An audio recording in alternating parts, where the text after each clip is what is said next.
The snow had come in the night, quietly, the way the best snow does.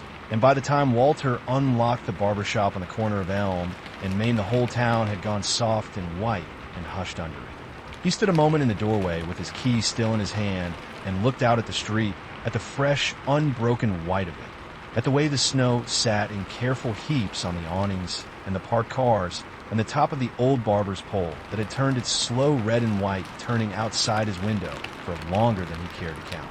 It was going to be a slow day. He knew that the moment he saw the snow. On a snowy Saturday, folks stayed in and put off their errands, and a man's haircut was the first thing to wait. Walter did not mind. He had been cutting hair on this corner for 40-some years, and he had learned long ago to like the slow days as much as the busy ones, perhaps more. He turned on the lamps, one by one, so that the little shop filled with a warm yellow light against the cold blue of the morning outside. He set the coffee going. He wiped down the long mirror and the counter beneath it, with its neat row of bottles and combs and the good scissors laid out in their places.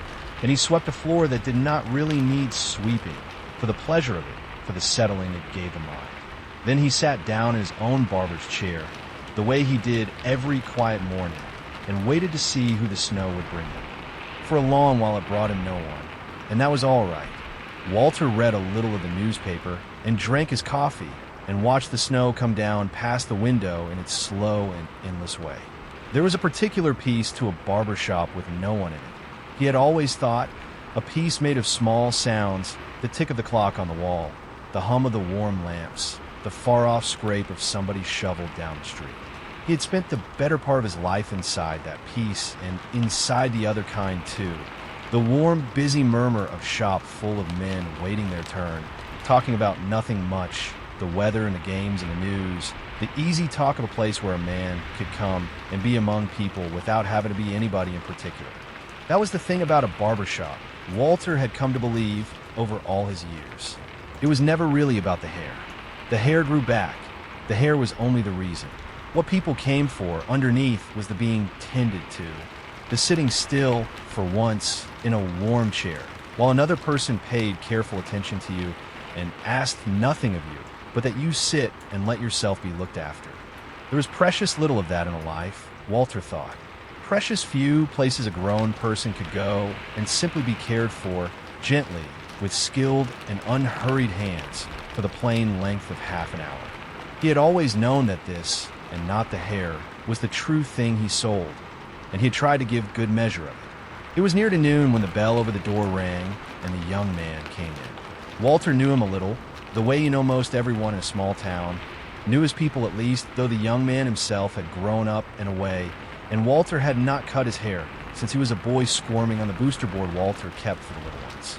He was a young man now, grown tall, and he came in out of the snow, brushing the flakes from the shoulders of a good coat, a coat too good for an ordinary Saturday, and Walter saw at once that he was nervous. It was in the way he moved, quick and unsettled, and in the way he said "good morning" a shade too brightly, and in the way his eyes went to the clock, and then to the mirror, and then to his own hands. He asked if Walter had time for a haircut. Walter said that he had all the time in the world, which on that snowy Saturday was nothing but the truth, and he gestured the young man into the chair, and settled the cape around him, and fastened it gently at the back of his neck, and turned him to face the long mirror. And then, because he had done this 10,000 times and knew that a nervous man in a chair needs, first of all, to be slowed down, Walter did not reach yet for his scissors. He only rested a hand a moment on the young man's shoulder and asked him, easily, what the occasion was. The young man let out a breath, as though he had been waiting to be asked, and told him. He was getting married. That afternoon, in fact, at the little church up the hill in only a few short hours, and he had woken that morning with his stomach in a knot and had thought that a haircut might steady him, might make him feel, at least on the outside, like a man ready for such a day, even if on the inside he did not feel ready in the least. He laughed a little as he said it, embarrassed, and said he supposed that was a foolish thing to be frightened of, a wedding a happy thing, the happiest thing, and that he did not even know quite what he was frightened of, only that he was. And Walter, combing the young man's hair up now with slow and even strokes, told him that it was not foolish at all.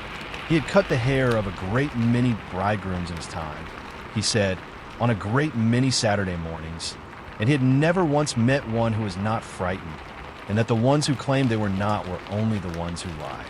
It was a big thing, he said, to stand up in front of everyone you knew and promise the whole of your life to another person. A man ought to feel the size of it. The fear was not a sign that something was wrong. It was a sign that the young man understood exactly how much it mattered. And that was, if anything, a very good sign indeed. The young man's shoulders came down a little at that, under the cape, and Walter went on cutting, slow and sure, the small snip of the scissors the only sound in the warm and snowbound shop. They talked, as Walter worked, the easy back-and-forth talk of a barber's chair, and Walter kept his voice low and even, and kept his hands slow, slower than the cut really needed, for he understood that the slowness was the medicine. Little by little he felt the young man settle under his hands, felt the knot in him loosen, the way a frightened animal loosens when it is handled gently and without hurry. Walter told him a little, as he worked, of his own wedding day, so many years gone now, and of how he too had been frightened half out of his wits, and had gone to the barber that his own father used, an old man long since passed, and had sat in that chair as frightened as the young man was now. And the old barber, Walter said, had not told him not to be afraid. He had done something better. He had simply taken his time. He had cut Walter's hair as though it were the most important haircut in the world, and there was nowhere else in all the world he needed to be. And by the time it was done, Walter had felt, without quite knowing why, that if a thing could be done that carefully, that calmly, then perhaps the whole big frightening day could be got through the same way, one careful minute at a time. That was the gift the old man had given him, Walter said, though he had not understood it as a gift for years. And he had been trying, in his own small way, to pass it on ever since. When the cut was done, and Walter had brushed the last of the trimmed hair from the young man's neck with the soft brush, and taken away the cape, he did not send the young man off just yet. He went instead to the drawer beneath the mirror, the one he did not open for just anybody, and took out something wrapped in a soft cloth. It was a comb, an old one, of good horn gone smooth and amber with age and handling. It had belonged, Walter said, to that same old barber, his father's barber, who had steadied him on his own wedding day. The man had given it to Walter when he first opened the shop, and Walter had carried it these 40 years and more. He pressed it now into the young man's hand and closed his fingers over it. He was to take it, Walter said, and carry it in his pocket to the church that afternoon. And if his hand began to shake while he waited at the altar, he was to put one of them in his pocket and hold onto the comb. And remember that a great many frightened young men had stood exactly where he was about to stand, and had got through it, and had gone on to long and happy lives, and that he would too. The young man tried to say that he could not take a thing so precious. But Walter only shook his head and said that a thing like that was not meant to be kept in a drawer. It was meant to be passed along, corner to corner, hand to hand, on the frightening and wonderful days, and that its whole purpose was to be given away. The young man went out then into the softly falling snow, with his hair neat and his coat good and the old comb warm in his pocket, and he stood a moment on the white and quiet corner and turned back and lifted a hand to Walter in the doorway, and Walter lifted his in return. He watched the young man walk away up the hill toward the little church, his footprints the first to mark that stretch of new snow, and he felt the old and simple gladness that had kept him opening the shop through 40 winters, the gladness of having sent someone back out into their day a little steadier than they came in. He did not suppose the young man would remember, in years to come, exactly what his hair had looked like on his wedding day, but he thought he might remember the half hour of calm, the slow and careful hands, the warm shop with the snow at the window, and the old comb pressed into his palm, and the being told, by someone who had no reason to lie, that the fear was all right, that he was ready enough, that he would be fine. And that, Walter thought, turning back into the warmth of his shop to sweep a floor that did not need sweeping, was the whole of what a corner barbershop was for.